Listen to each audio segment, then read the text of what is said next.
Every day, you wake up as your own boss, making your own way. Every day, you continue your journey to change the world, your team, and yourself. Every day, you encourage, congratulate, celebrate, and reach toward your goal of being the best and providing the best. The Build Your Best Business Show is for you. The real stories of building a business from other owners and founders along the journey. Find the support and advice you need to successfully start, grow, manage, and exit your business. What are you going to do today to build your best business?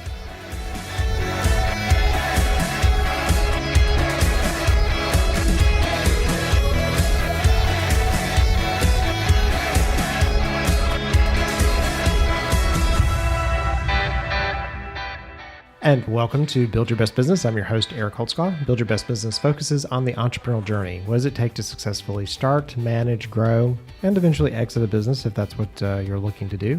I'm talking today with Jason Sosnovsky. He is the creator of Ben the Rooster. Okay on the last name? That's right. Okay, good. It worked. We were comparing the fact that ours are similar, lots of consonants in there. So tell me a little bit about Ben the Rooster. Let's get into that, and then we'll get a little back into your background. Sure. So Ben the Rooster is a pen pal for kids, ages 3 to 8. So that's pre-K, kindergarten, first grade, second grade. And twice a month, he writes a postcard to his pen pals about his life on the farm and his goings-on. Okay. So he's interested in sports. He plays baseball. He likes to read books. He is kind of a goofball, loves ice cream, likes to travel. And so all these adventures kind of play into the cards that the kids get. The idea is to use the excitement of getting mail to encourage literacy, creativity, and friendship, empathy, and inclusiveness. Because some of the storylines kind of work in storylines that kids are experiencing at home or in school or in their everyday lives. The postcards come in an envelope that's addressed to the kids, so the kids kind of see their name when they come. And enclosed in the envelope is a reply postcard, so it's really easy to reply. Okay. So and that reply postcard is stamped. Okay. So the experience is that you get your mail, you open it up, you read Ben's postcard. There's an illustration on the front and then his note on the back. And then you've got a postcard to reply back to Ben. Okay. So Ben always kind of tells a story and then prompts his pen pals for a reply. And then his pen pals use that reply postcard to reply back. The front is blank for their drawing. And then the back has lines for a note. Okay, but what I love about it is there's this sort of, getting mail nowadays, people so rarely get it, right? It's one of the marketing techniques that we're telling people to do now. We're saying send somebody something in the mail because they're so used to just getting electronic things, and we so interact with screens and that type of thing. And writing is such an important part of what we're doing. It's not as people talked about with technology and computers, we wouldn't need to write. Well, we need to write more now than we ever have. So having that as a skill. So I can remember I was telling you right before we started, there was a magazine back when I was a kid called Highlights, and I never got mail. So when it showed up, it was like, I got my highlights in the mail, and it was something you got to interact with and do. So tell me, where did the idea come up from? The idea came out of an inside joke with a friend, actually. So I had been writing a morning sports newsletter called The Frank. Okay. And I should preface this by saying that I've always been interested in kind of kids literature, and I always, from a young age, wanted to write for kids. So that kind of nugget or inspiration or thought was always in the back of my head. So I was writing The Frank, and The Frank was a 2-minute read early in the morning with the top news stories in sports. Okay. If you know The Skim. I do. I love The Skim. I was actually thinking of that because they've got great writers. Yeah, so that's right. So I'm not going to, compare myself as good as a writer to The Skim. Right. They've got a lot more users or readers, subscribers than The Frank had. But the idea kind of is The Skim for sports. Yeah. I was always flattered when people called it that. But I would write The Frank, and I started writing The Frank because I wanted to. I loved writing, and it was kind of a fun outlet to write, and I liked sports, so it kind of made sense to me. I would give it a shot. And so it was a daily sports newsletter, Monday through Friday. Arrived in your inbox, And as I started writing it and kind of subscribers came in, I started thinking about monetizing it. Initially there was that grand vision of I'll have millions of subscribers and I'll put ads in there or whatever, or there'll be sponsored content, like a media idea. But then I started thinking about when millions of subscribers didn't kind of subscribe, I started thinking about other ways. And the ideas that came to my mind were to use the Frank as kind of marketing content and attach it to a product. Okay. Some of the feedback that I was getting from subscribers to the Frank that really enjoyed reading it was that they would read it early in the morning, obviously, but they would read it kind of when they were on the toilet. So whether it was clever or I don't know, dumb, the path I went down with the product was a subscription toilet paper service. Because I was thinking that it'd be pretty funny if your toilet paper company sent you sports news in the morning. That's right. Well, it's very Dollar Shave Club like. Yeah, because they send out their little pamphlet. Another flattering comparison. I appreciate it. I don't think I've achieved the they should be sending out. They should be sending out status. toilet paper. Yeah, right? That's a new product idea for them. You should call them. Yeah. So I went down the path of researching how to do a subscription business, how to manufacture toilet paper, but then also how to run a subscription business. Yeah. And there are a lot of really cool products online that make it super easy. So I found Cratejoy, and Cratejoy is what I use now for Ben the Rooster subscription. But Cratejoy, if you're not familiar or listeners aren't familiar, is kind of the back end of a subscription business. It makes it really easy to run a subscription business. It makes it easy for your customers to subscribe to the subscription, whatever it is. And they've got a lot of design layouts, kind of like Squarespace, that'll help you with the website also. So I found Cratejoy, and I started joking with a friend about, or I started, describing where I was in the process with a good friend, and we were joking about subscription businesses that he would start. Yeah. This is where Ben the Rooster, finally, like I've come to where did Ben the Rooster come from? Well, it's never a direct path. Yeah, no, this was not a direct path. No. So I'm chatting with my friend John, and we've got a good sense of humor and banter always. And we're joking about subscription businesses that he would start. And John loves eating chicken. So if it's on the menu, he orders it. Okay. And it's this inside joke. It's a running inside joke. And to the point when he moved to Ohio from Atlanta, my wife and I got him a coffee table book of portraits of chickens from chicken shows. So this is known. This is not and his other friends make fun of him. So anyway, I started joking that John would start a postcard subscription from a real chicken. He's also a funny guy and a good writer, and a witty guy. So we started joking about the idea that a real chicken or rooster or would send a monthly postcard about his life on the farm, and entertain adults. So how many bottles of wine was this? 0. This is like typical banter. I don't know if that's a good thing or a bad thing or what that says, but typical banter. So we started talking about a real postcard, and we're joking, and my mind starts running down the path of, well, maybe this is a thing. Maybe we can do this. So I live by the goat farm in West Midtown. Okay. Yeah. So I venture over to the goat farm. I start taking photos of roosters and chickens, and start imagining that they're on the front of a postcard, and that the rooster or chicken is writing to people.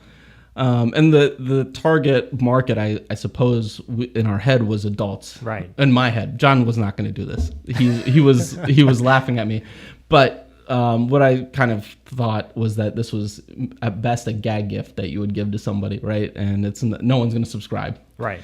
And then I was driving down the road, I guess a couple in this process, and this wasn't a long time. This was a few days kind of thinking, or imagining maybe is better. And then the idea for an illustrated rooster came to me, and the readers would be kids, with the purpose of, again, literacy and creativity and friendship. And that's kind of how it came to me. That's where the idea for Ben the Rooster came from. Well, and so from a background perspective, did you have you always done the writing? Or was the Frank as part, like a side hustle thing you were doing? Like what? Yeah, it was a side hustle thing. I would write it late at night or early in the morning. Well, what were you doing to make money? I was a real estate attorney. Oh, wow. So I spent 3.5 years as an attorney at a law firm in Atlanta, and was writing the Frank kind of in free time, I suppose. Yeah. And so you're writing the Frank in free time, and then do you immediately decide you're going to go do Ben the Rooster, and do you tell your wife? No. So how does that transition go from, hey, I'm a real estate lawyer? No, so I was a real estate attorney, but I always knew that I wanted to do something a little bit more entrepreneurial and a little bit more business related every day, and I guess less law related every day. And through a good friend of mine named Adam, I met Michael Tavani. And Michael was opening Switchyard's Downtown Club, and I followed the whole process and reached out to him when he was hiring the Lightning Slinger, which was the first, employee of Switchyard's. And the role was kind of a catch-all of community manager and building operations, really. Those were kind of the two big buckets. And so I left the law firm to go work at Switchyard's Downtown Club with the idea that it would be a good kind of move for me creatively and entrepreneurially. I mean, Switchyard's, it definitely was and probably still is a startup in and of itself. Yeah. And so I kind of got that experience. And then Michael Tavani and Dave Payne and Blake, who are all involved in Switchyard's and kind of the founders, they're awesome people to learn from. And I knew that from, all of their experience, especially Scout Mob. I knew that they'd be really great people to hang out with. And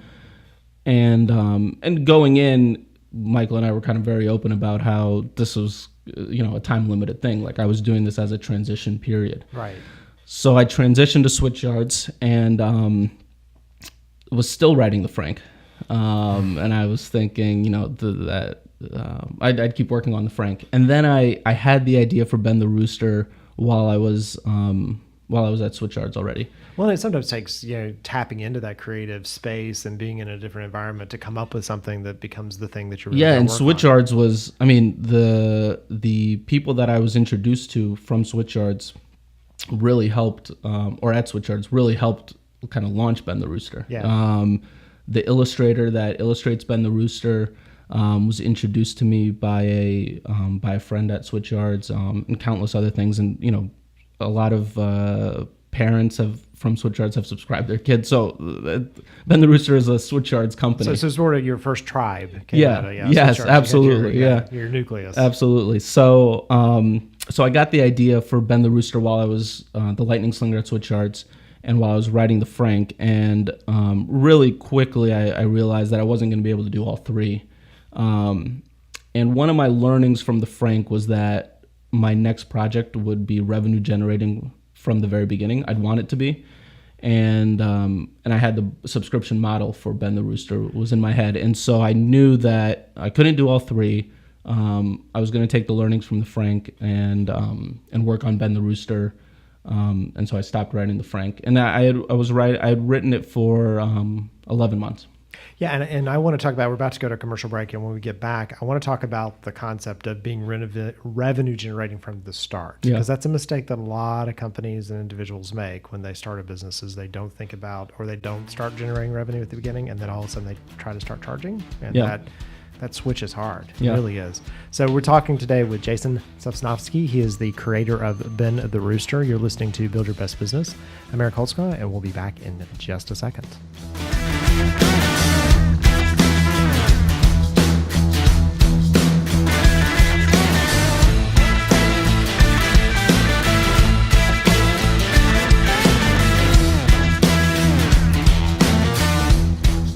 Congratulations, you're your own boss. Now comes the hard part. It's not just about starting a business, it's about successfully managing and growing that business to an eventual exit. And along that entrepreneurial journey, you're going to run into questions and problems that you need quick answers to. Things like, do you need a business plan? How do you read a balance sheet? How do you talk to an investor? When do you bring on a founder? Or what if you're having problems with your partner? These are the types of things that you run into as you're trying to grow that business to the next level, and they may not be the things you want to share in public with other people. They're the problems and issues that arise that, as I have experienced along my own entrepreneurial journey, that I needed to have someone I could trust to reach out to and have a conversation and get a different perspective. And it was often those short conversations that would be the thing that moved me from where I was to where I needed to be. It's for that reason I created the On-Demand CXO product offering. On-Demand CXO is something that you can use to have a conversation with a trusted advisor about what's going on in your business. We do a 1-hour phone call to talk about your business, talk about your objectives, and understand what it's going to take to move you from where you are today to where you want to be tomorrow. From there, you have ongoing access to a Slack channel to ask me questions in private about what's going on in your business, so that I can provide some advice or connections to my network to individuals who can help you solve against that problem. You will also have access to my Facebook page, which is full of other entrepreneurs who are along the same journey, to have more broad conversations, things that you trust and would talk about in a networking event. But when you need to go and have that conversation with a trusted advisor, you will have the ability to have a conversation with me in a place that's safe, completely anonymous, and unbiased. I want to see you succeed and build your very best business.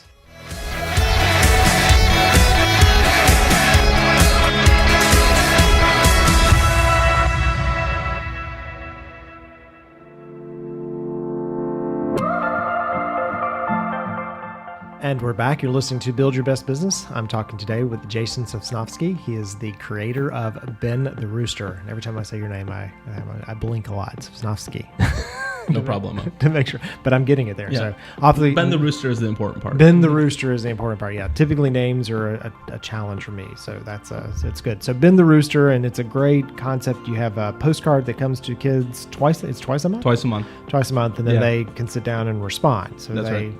get to practice the tactical skill of actually writing something instead of just typing it. And, one thing that is sometimes overlooked because the idea of, sending the mail and writing back, but it's also very creative. There's an artistic element. Yeah. Because the front of the reply postcards that the kids get are blank. Okay. And so they send art back to me. And, if you go on my Instagram feed, I show the art that the kids send to me. My parents have been very helpful in getting this launched, but one of the things that one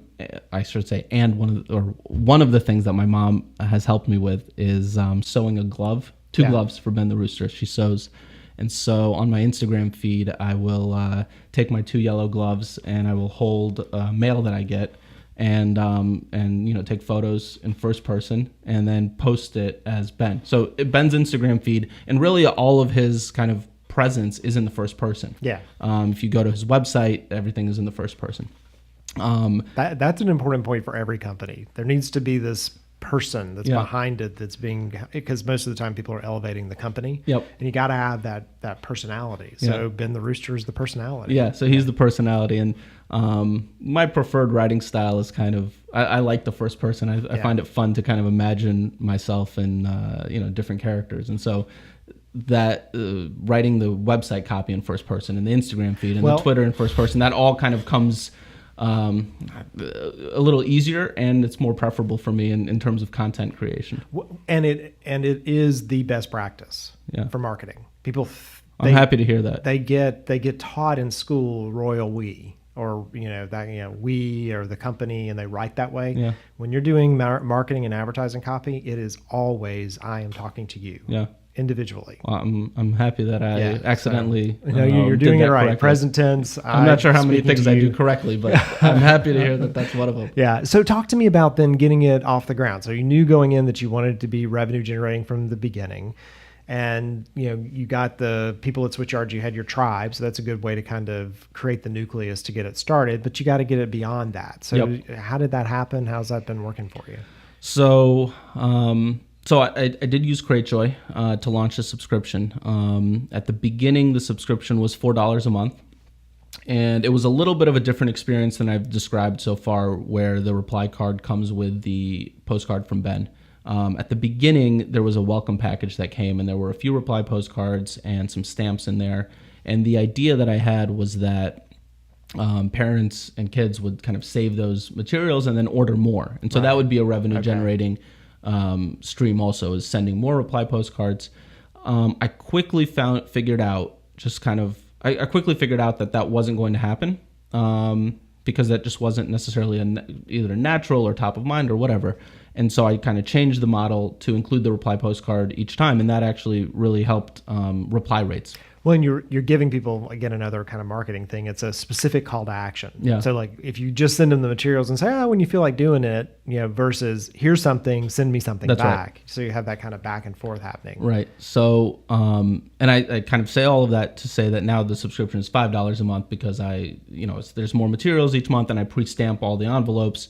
I try to make this is one thing I've learned from Michael and Dave, is that a delightful product is something to strive for. Right. So I try to make the whole experience delightful. So again, you get the envelope, you open it up, and Ben's postcard is in there, and your reply postcard is in there, and it's already stamped, and you just get to have fun, and then your parents put it in the mail. Right. Well, and finding a stamp nowadays, it's impossible. Like, and I'd get notes or emails from parents like, "Hey, we lost our stamps, or we ran out," and so I changed the experience to get rid of all those problems, because I didn't want there to be that issue. Yeah.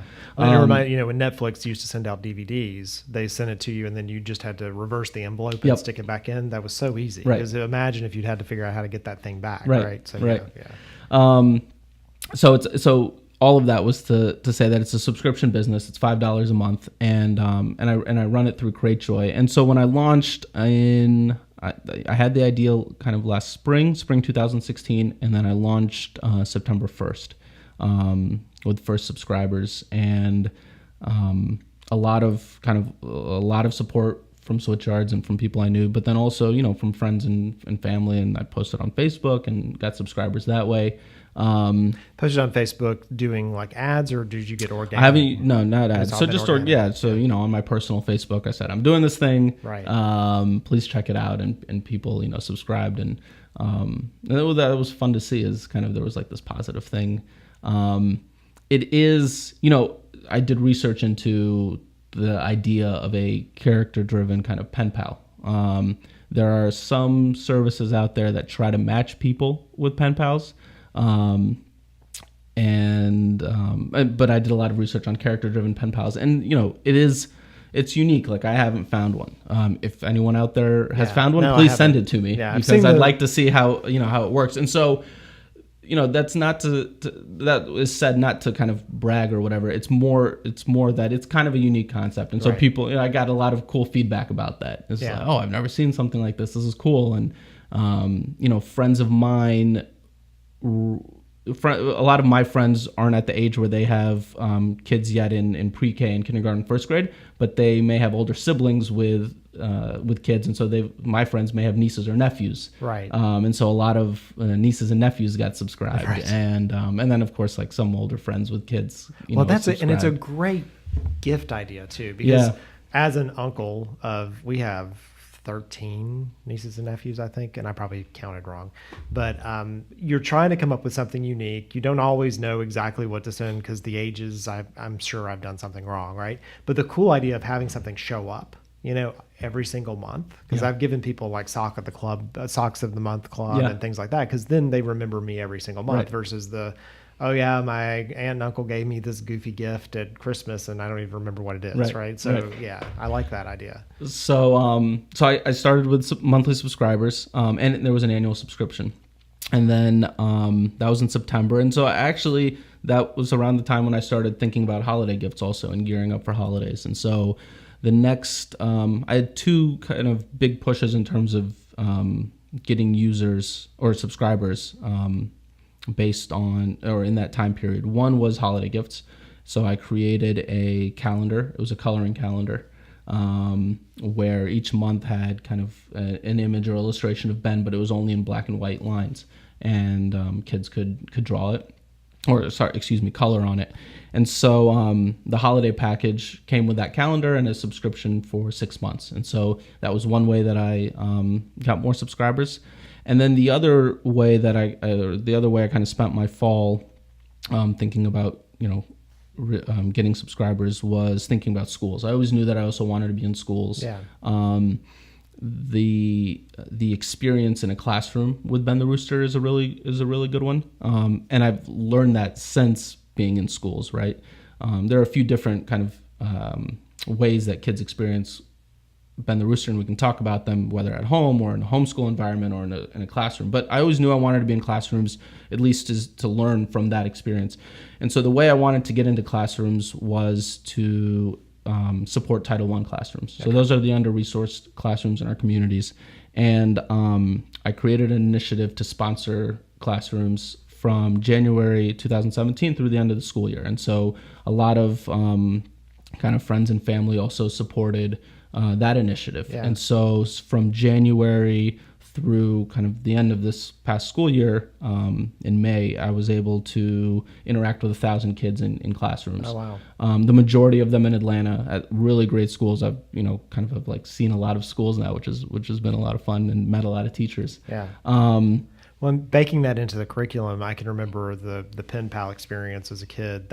We had to do that for our English class for a year. We had a pen pal, and we had to write back and forth to that pen pal, and that was one of our English assignments that we got graded on. Yeah, and so did those pen pals religiously write back? It was always spotty, right? Because you never knew. So this is one of my learnings about kind of the pen pal services that I had mentioned earlier, and the teacher's desires to have pen pals is that that relationship can be spotty, right? Yeah. Things happen, things get forgotten. One way that I kind of talk about Ben the Rooster, or one benefit of Ben the Rooster, is that he's pretty consistent. Like he's got me working hard on the first of the month, and on the 16th of the month I send postcards out. I don't miss them. Right. Otherwise he'll fire me. So so that's kind of best and worst boss you've ever worked for. Yeah. Right? And so that's kind of that's one of the learnings in the research that I was doing about pen pal services, and then also talking to teachers, is one thing that I've learned is that one of my selling points is the consistency of the experience. Right.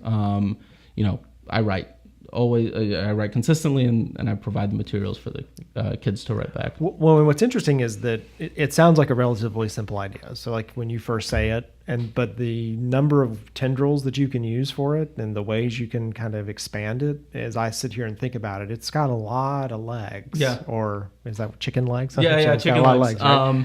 Chicken legs, yeah. So there are a lot of cool things that I can do, and I have tons of dreams, right, of a book and whatever. I've not a dream of an app even, but one step at a time, I guess. But yeah, it is. There's a lot of fun things I can do, and one of the things that I can do, and I've started doing it, and it's related to supporting Title I classrooms, which has always been an interest of mine. And we can talk about pricing too. I priced the monthly subscription on purpose at a range that I believe is accessible to a lot of families. Yeah. So I would get feedback, and whether it was right or wrong, I would get feedback that I could charge more. Right. But it was always important to me to... Yeah, but the best models are the ones that are the set it and forget it. Yeah. Like I put it on my credit card and it's like $5 and I'm not going to even think about it. And I wanted it to be accessible to, all sorts of families, not necessarily one certain type of family and one certain type of community.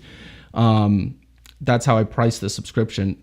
And that kind of thought process or desire also goes into my desire to support Title I classrooms. And so kind of as we're talking about extensions of the postcards and the pen pal service, and I mentioned the aspect of creativity and art, I've actually launched a stationery shop called Ben's Paper Shop. Oh, wow. And profits from that support Title I classrooms. And, I'd love to tell you more and kind of what I have in mind for that, but that's an extension of what I've started doing and building on the postcards. Very cool. So you really like the idea of doing something simple and then figuring out a way to kind of expand it out to lots of different places. Yeah. So you got all this stuff going on. Is there some specific goal for this? Like you want to rule the world? Like I don't want to rule the world. No, it's funny. I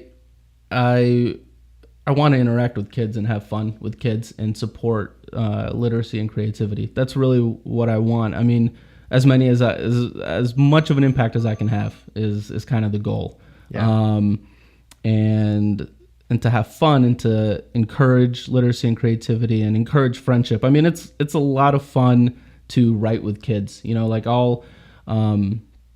part of the product is, or part of the experience of Ben the Rooster, and I haven't described this yet, but I never want the kids on the postcards they receive on the 1st and the 16th. They're not handwritten. They're his story is printed on the back, and it's never written directly to the kid or receiving it, because I don't want them to feel a disingenuous relationship of one-on-one. Right. Ben, when he writes about his pals, he writes about all of them, right? So maybe he'll send a card about his struggles. Last January, he sent a card about his struggles building a snowman. He didn't know how to build a snowman. And the next card he wrote to his pen pals, and unrelated to snowman, the next card, I forget what it was about. It doesn't matter. But it began with, thanks for sending me a bunch of snowmen. Like, it was great to hear from all of you, right?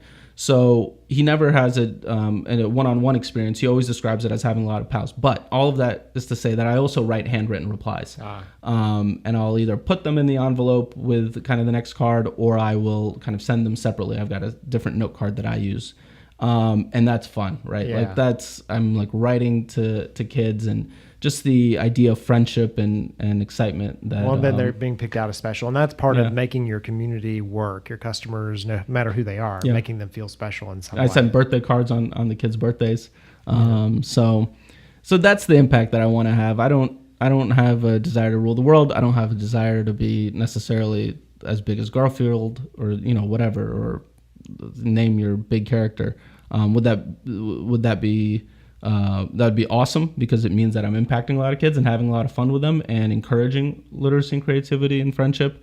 But it's not this kind of, thirst for just kind of fame or whatever. Yeah. Well, very cool. Well, thank you so much for joining us. Yeah. So you've been listening to Build Your Best Business. We've been talking with Jason Sosnovsky. He is the creator of Ben the Rooster. You need to check out Ben the Rooster, especially kids 8 through 12. Is that what you said? 3 through 8. 3 through 8. Yeah. Sorry, 3 through 8. So 8 through 12. A little too old. That's too old. Yeah. Okay. I again told you. I got all these nieces and nephews. I don't know what to buy them. So anyway, I've learned quickly. The second graders eat me alive in classrooms. They're like, Ben's not real. So I don't know if I'm going to be doing too many more second grade classrooms. I have a terrible story about how I learned that Santa Claus wasn't real. Okay, so anyway, you've been listening to Build Your Best Business. I'm your host, Eric Holtzclaw. Until next time, what are you going to do to build your best business?